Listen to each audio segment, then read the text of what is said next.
Le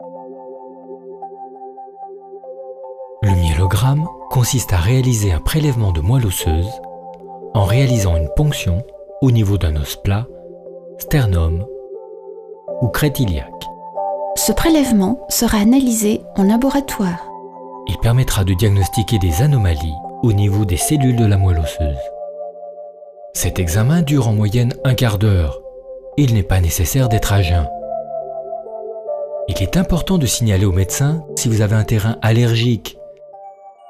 Le myélogramme consiste en une ponction de la moelle osseuse pour retirer des cellules de la moelle osseuse afin de pouvoir les analyser.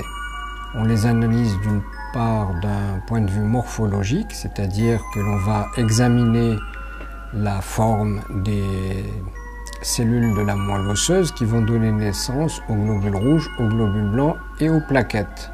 De notre côté, on peut procéder à d'autres explorations à partir du prélèvement médulaire.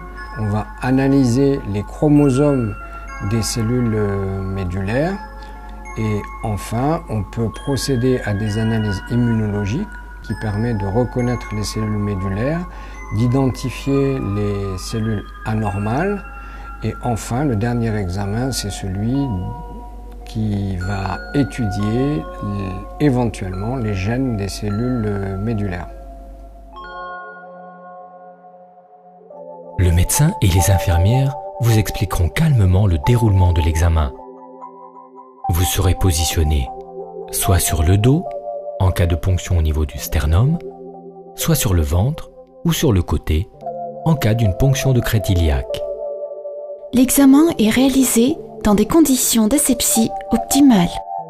Votre peau est nettoyée avec un antiseptique, après rasage si nécessaire. La ponction est effectuée à l'aide d'un trocar ou d'une aiguille à usage unique. Le prélèvement est acheminé au laboratoire pour analyse. Une fois le prélèvement effectué, un pansement adhésif sera appliqué. Dans certains cas, une compression au niveau de la zone de ponction sera réalisée par des compresses stériles. En général, les patients n'ont besoin d'aucune surveillance particulière. C'est un acte qui est relativement peu invasif quand il est bien pratiqué, en particulier quand on a pris soin d'anesthésier correctement le périoste.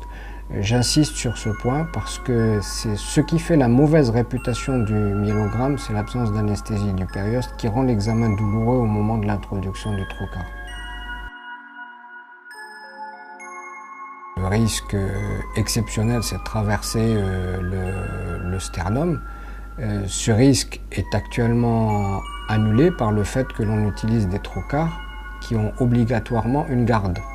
C'est-à-dire que l'on peut ajuster la garde du trocar et de n'introduire que la profondeur de l'aiguille qui est indispensable.